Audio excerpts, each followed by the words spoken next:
नमस्कार दोस्तों। आज हम पढ़ने वाले हैं राजस्थान की लेक्स मतलब राजस्थान की झीलें। कितनी झीलें हैं राजस्थान की और उनका कहाँ कहाँ पर उनका निर्माण हुआ है। चलिए शुरू करते हैं। सबसे पहले हम बात करते हैं राजस्थान की झीलें। राजस्थान में झीलें दो प्रकार की पाई जाती है। राजस्थान में दो प्रकार की झीलें पाई जाती है, जिनमें पहली होती है खारे पानी की झीलें और दूसरी होती है मीठे पानी की झीलें। खारे पानी की झीलें मुख्यतः उत्तरी पश्चिमी मरुस्थलीय या भाग में पाई जाती हैं। इस क्षेत्र का तैतीस सागर पर अवशेष होना है यहाँ की झीलों के खारेपन का एक कारण है। मतलब राजस्थान में खारे पानी की झीलें हैं वो किसके कारण हैं? उनके 33 सागर के अवशेष होते हैं ना, इस वजह से उसके खारे पानी की होने का जिम्मेदार है 33 सागर अवशेष। ये राजस्थान के मेन चित्र दोस्तों, इससे आपको कुछ ज़्यादा समझ में नहीं आएगा, इसलिए अपन हम डिटेल में चर्चा करेंगे।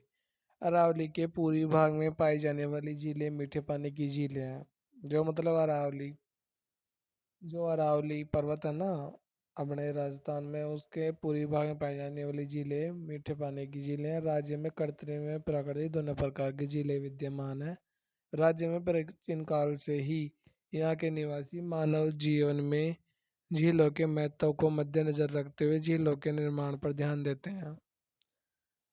कई स्थानों पर राजा महाराजाओं ने अपने ऐश और आराम एवं मनोरंजन हेतु झीलों का निर्माण करवाया, तो कई बार बंजारों या सेठ साहूकारों ने अपनी मन्नतें पूरी होने पर जनसाधारण के लाभार्थ झीलें बनवाई।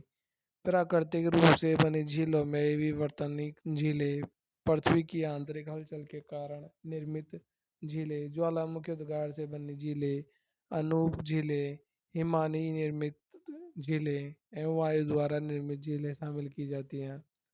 पश्चिमी राजस्थान में वायु द्वारा निर्मित झीलें अधिक हैं, इन्हें डाढ़ भी कहते हैं। दोस्तों, ये प्रश्न पूछा जा सकता है, पश्चिमी राजस्थान में वायु द्वारा निर्मित झीलें क्या कहलाती हैं? डाढ़। ठीक है। ये झीलें अस्थायी होती हैं। राजस्थान की अधिकांश झीलें आंतरिक प्रवाह प्रणाली का हिस्सा है। बात करते हैं हम खारे पानी की झीलें। खारे पानी की सबसे पहली झील आती है सांबर झील। जयपुर जिले में सांबर स्थित यह झील भारत की दूसरी सबसे बड़ी चिल्का झील के बाद है। ये दूसरी सबसे बड़ी खारे पानी की झील है। यह आंतरिक जल क्षेत्र की भारत की खारे पानी की सबसे बड़ी झील है। भारत में कुल नमक उत्पादन का 8.7% यहीं से उत्पादित होता है। दोस्तों, इम्पोर्टेंट क्वेश्चन है, सांबर झील से भारत का कुल कितना नमक उत्पादन होता है? 8.7%। इसकी लंबाई दक्षिण पूर्व से उत्तर पश्चिम की ओर लगभग 32 किलोमीटर है तथा चौड़ाई 3 से 12 किलोमीटर है। इसका मुख्यतः पर्वत क्षेत्र 500 वर्ग किलोमीटर है।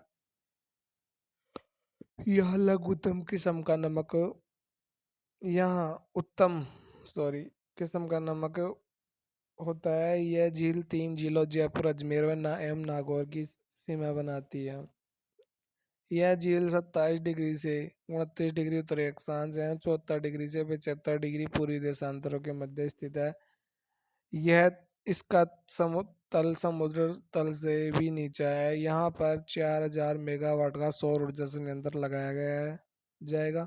सांबर झील का अपवाद क्षेत्र उत्तर में कांतली नदी बेसिन से, पूर्व में बांडी नदी प्रवाह क्रम, दक्षिण में मासी नदी एवं पश्चिम में लूणी नदी बेसिन से गिरा हुआ है। इस झील के पश्चिम में पश्चिम वायु पाई जाती है। सांबर झील जयपुर, इसके निर्माता है वासुदेव चौहान। सांबर झील से प्राप्त नमक को क्यार कहा जाता है। सांबर से नमक प्राप्त करने वाली कंपनी सांबर साल्ट लिमिटेड 1964 में हिंदुस्तान साल्ट लिमिटेड का अधीन है। भारत का कुल 8% नमक सामाजिक से प्राप्त होता है। सांभर झील देश की तीसरी सबसे बड़ी खारे पानी की झील है, जबकि नमक प्राप्त करने में देश का प्रथम स्थान है। सन 1990 में सांभर झील को रामसर साइट घोषित किया गया। रामसर साइट वेटलैंड सिटी या आर्द्रभूमि नवभूमि जहाँ पक्षियों एवं जीवों को संरक्षण शरण मिलती है। राजस्थान राज्य में दो रामसर साइट है। पहली है घना पक्षी विहार भरतपुर, प्रसिद्ध साइबेरियन सारस या क्रेन। सांबर जयपुर प्रसिद्ध पक्षी राजहंस गुजरात हैं, कुर्जा पक्षी जोधपुर से आते हैं।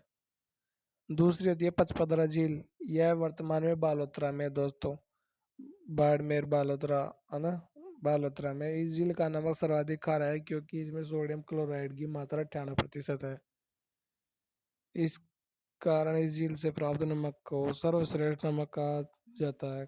खारवाल नमक प्राप्त करने वाली जाती है जो इस झील से नमक प्राप्त करती है ना, वो है खारवाल जाति। मोरली झाड़ी की टहनियों का उपयोग करके नमक के स्फटिक बनाने का कार्य किया जाता है। कोश या पचपदरा में बनाने वाले कुएं हैं। अब बात करते हैं अपन डीडवाना झील, नागौर में है। इस झील का नमक सबसे घटिया किस्म का है क्योंकि इसमें सोडियम क्लोराइड के स्थान पर सोडियम सल्फेट पाया जाता है। इस झील के नमक का उपयोग कांच उद्योग व पेपर उद्योग में किया जाता है। दोस्तों इंपॉर्टेंट क्वेश्चन है, कौन सी झील का नमक का उपयोग कांच उद्योग व पेपर उद्योग के लिए किया जाता है? वो है डीडवाना झील। ठीक है, जो नागौर में स्थित है। ये नहीं, नागौर में सॉरी, डीडवाना कुचामन में, ये जो नया जिला बना डीडवाना कुचामन, ये उसी में शामिल है। अब यहाँ राजस्थान स्टेट केमिकल वर्क्स रासायनिक कारखाना स्थित है। फलोदी झील जोधपुर जिले के फलोदी कस्बे में। अब जो फलोदी जिला है ना, वो उसी में है अभी ये। लूणकरणसर झील, यह झील बीकानेर जिले के लूणकरणसर कस्बे में स्थित है। यहाँ से कम मात्रा में नमक का उत्पादन होता है। अन्य जिले काऊ, जैसलमेर, डेगाना, नाको, गोर, कुचामन, डीडवाना कुचामन में, ताल छापर चूरू में है, कच्छ और रेवासा भी इसी कर में है। राज्य के पश्चिम मरुस्थलीय भाग के खारे पानी की झीलें में खारा होने के दो कारण हैं। आंतरिक प्रवाह की नदियां द्वारा अपने प्रवाह क्षेत्र से नमक के कण बहा कर लाना। झील के नीचे स्थित नमकीन चट्टानों से केस आकर्षण पद्धति से नमक का ऊपर आना। राज्य की इन झीलों से में मुगल काल से ही नमक का उत्पादन होता रहा है। अब बात करते हैं अपन मीठे पानी की झीलें। इन्हें ताजे पानी की झीलें भी कहा जाता है। यह वर्षा जल द्वारा निर्मित होती है। राजस्थान में मीठे पानी की सर्वाधिक झीलें उदयपुर में स्थित हैं। पहली होती है जयसमंद झील, उदयपुर में। इसके निर्माता है महाराजा जय सिंह। निर्माण काल इसका है 1685 ईस्वी से 1691 ईस्वी में। यह नदी गोमती नदी पर है। गोमती नदी से बनाई गई है ये जयसमंद झील। जयसमंद झील में गोमती नदी का ही पानी आता है।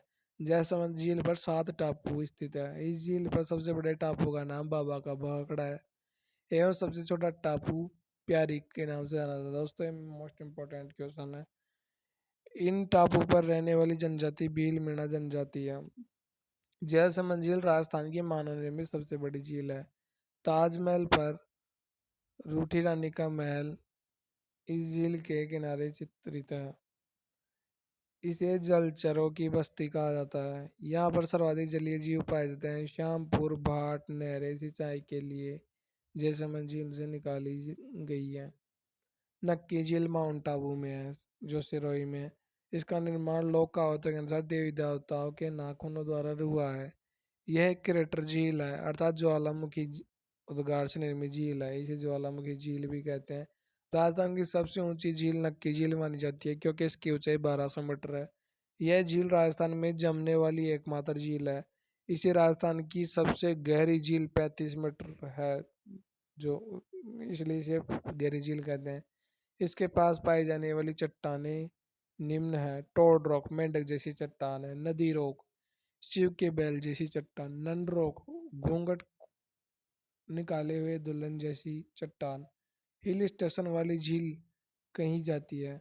यहाँ का सनसेट पॉइंट सूर्यास्त बहुत प्रसिद्ध है। गरासिया जनजातीय अस्थियों का विसर्जन इसी झील में करती है। अब बात करते हैं राजसमंद झील, जो राजसमंद में है।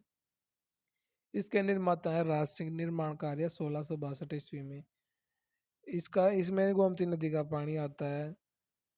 इस झील के निर्माण में सर्वाधिक लोगों का मतलब 60,000 लोगों का योगदान है। इस झील के किनारे 25 काले रंग के संगमरमर के शिलालेख स्थित हैं। नौचौकी की पाल यह सीढ़ियाँ राजसमंद जिले में झील में स्थित है। इन पर मेवाड़ का इतिहास रणछोड़ भट्ट तेलंग द्वारा संस्कृत भाषा में लिखा गया है। इसमें मेवाड़ के बप्पा रावल से राज सिंह का इतिहास है। द्वारकाधीश मंदिर और घेर माता के छतरी इसी झील के किनारे निर्मित है। हाल ही में इस झील के किनारे सूर्य घड़ी के अवशेष मिले हैं। अब बात करते हैं पिछोला झील उदयपुर। निर्माण 1388 में निर्माता बंजारा राणा लाखा के समय न, नदी इसमें सीसारमा और बूजड़ा नदी का पानी आता है। शाहजहां ने अपने विद्रोह काल में इस झील पर शरण ली थी। जग मंदिर से प्रेरित होकर शाहजहां ने ताजमहल का निर्माण कराया था। स्वरूप सागर नहर पिछोला और फतेहपुर को जोड़ती है। पिछोला झील का के अतिरिक्त पानी फतेहनगर में जाता है। सौर ऊर्जा द्वारा संचालित प्रथम नाव इसी झील में चलाई गई थी। पिछोला झील में प्रसिद्ध निर्माण जग मंदिर जगत सिंह प्रथम, जग निवास जगत सिंह द्वितीय, नटनी का चबूतरा राणा लाखा ने, पांच फतेह सागर उदयपुर। निर्माण महाराजा जय सिंह ने 1688 में, पुनर्निर्माण फतेह सिंह ने 1888 में। नदी सीसी रमा बूजड़ा। उपनाम है ड्यूक ऑफ कनौट देवाली तालाब कनौट बांध फतेह सागर में प्रसिद्ध। नेहरू उद्यान सौर ऊर्जा वेधशाला इस झील के पास गुजरात के सहयोग से बनाई गई है। टेलीस्कोप इस झील के पास बेल्जियम के सहयोग से बनाया गया है। उदय सागर उदयपुर निर्माता है उदय सिंह। इसका निर्माण काल है 1559 ईस्वी। इसमें आड़ नदी का पानी आता है जिसे बेड़च नदी भी कहते हैं। आड़ नदी उदय सागर में गिरने के बाद बेड़च नदी कहलाती है। आना सागर झील अजमेर निर्माण हुआ था इसका 1136 से 1137 में। इसके निर्माता है अणोराज। इसमें बांडी नदी का पानी आता है। प्रसिद्ध दौलत बाग है सुभाष उद्यान जो कि जहांगीर द्वारा निर्मित करवाया गया था। बारहदरी शाहजहां द्वारा निर्मित कराया गया।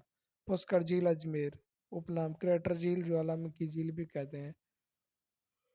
पांचवा तीर्थ कोक्कड़ तीर्थ तीर्थों का तीर्थराज अर्धचंद्राकार झील बावन घाट झील तीर्थों का मामा पुष्कर को ही कहते हैं। पुष्कर झील राजस्थान की सबसे बड़ी प्राकृतिक झील है। राजस्थान की सबसे प्रसिद्ध एवं धार्मिक झील मानी जाती है। पुष्कर झील राजस्थान की सबसे प्रदूषित झील है। राजस्थान की पुष्कर झील में सफाई कार्य कनाडा के सहयोग से चलाया जा रहा है। गांधी जी तथा बाल ठाकरे की अस्थियों का विसर्जन इसी झील में किया गया है। कार्तिक पूर्णिमा को पुष्कर झील के किनारे मेले का आयोजन किया जाता है। इसे राजस्थान का रंगीला मेला कहा जाता है। फौज सागर अजमेर निर्माण काल 1891 से 1892 अकाल राहत के लिए बनाई गई राजस्थान की दूसरी झील है। कोलाय झील बीकानेर जो बीकानेर में है। इस झील के किनारे स्थित कपिल मुनि का आश्रम बहुत प्रसिद्ध है। कार्तिक मास को पुष्कर अजमेर और कोलायत बीकानेर में दीपदान की परंपरा है। चारण जाति इस झील के दर्शन करने नहीं जाती। बात करते हैं गजनेर झील बीकानेर। गजनेर झील को पानी का शुद्धर्पण कहा जाता है क्योंकि इस झील का पानी सबसे स्वच्छ होता है। कालाना झील जोधपुर। सरप्रपात झील राजस्थान की एकमात्र झील जिसमें इंदिरा गांधी नहर से पानी डाला जाता है। राजीव गांधी लिफ्ट नहर के माध्यम से। सुड़ीसेठ झील अलवर इस झील के बीच विनय विलास महल बना हुआ है जो वर्तमान में आरटीडीसी होटल के नाम से संचालित है। इस झील का निर्माण विनय सिंह ने करवाया था दोस्तों जो अलवर में सरिस्का में है। तालाब शाही झील धौलपुर जहांगीर के काल में इस झील का निर्माण करवाया गया था। इम्पोर्टेंट फैक्ट्स पढ़ते हैं दोस्तों। कांठल कांठल क्या है? माही नदी के कांठे में स्थित प्रताड़ का भूआ मतलब माही नदी का किनारा कांठल कहलाता है। नाली हनुमानगढ़ में गग्गा नदी के पाट को नाली के नाम से जाना जाता है। लिटिल रन मतलब छोटा रन कच्छ की खाड़ी में के क्षेत्र का मैदान लिटिल रन के नाम से जाना जाता है। त्रिवेणी बीगोद व मांडलगढ़ भीलवाड़ा के मध्य बनास मेड़च और मेनान नदियों का संगम स्थल त्रिवेणी संगम है। और सीसाराम बूजड़ा नदी उदयपुर के पिछला झील को बनने वाली नदी है। राजस्थान में बहने वाली ऋग्वेदिक नदियां सरस्वती व सरस्वती है। पन्नालाल शाह का तालाब खेतड़ी झुंझुनू 1870 ईस्वी में सेठ पन्नालाल शाह ने बनवाया था। खेतड़ी के राजा अजीत सिंह के आमंत्रण पर पधारे स्वामी विवेकानंद को इसी तालाब के किनारे बने आवास में ठहराया गया था। राजस्थान की अफवाह प्रणाली को सर्वाधिक प्रभावित करने वाला महत्वपूर्ण कारक राज्य की पर्वत श्रेणियां एवं भारतीय जल विभाजक रेखा है। अपवा तंत्र निश्चित वाहिकाओं के माध्यम से हो रहे जल प्रवाह को अपवाह कहते हैं, तंत्र कहते हैं, तथा इन वाहिकाओं को अपतंत्र कहते हैं। जब एक नदी अपने सहायक नदी नालों सहित जिस क्षेत्र का जल प्रवाहित कर आगे बढ़ जाती है, वह क्षेत्र उसका प्रवाह क्षेत्र या नदी द्रोणी या जल अपवाह क्षेत्र या नदी बेसिन या जलग्रहण क्षेत्र कहलाता है।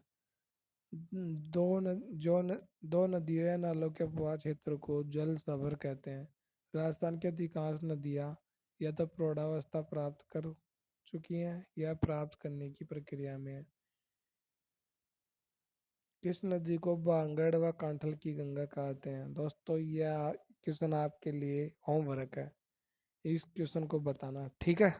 कमेंट में बताना है इस क्वेश्चन का आंसर, ठीक है। और नेक्स्ट अपन इस राजस्थान की झीलों से रिलेटेड कल एमसीक्यू टेस्ट करेंगे, कम से कम 100 एमसीक्यू बेस्ड क्वेश्चन लेके आऊँगा, कल उन पर चर्चा करेंगे। धन्यवाद दोस्तों, वीडियो पसंद आए तो लाइक एंड शेयर है, सब्सक्राइब करना ना भूलें। धन्यवाद।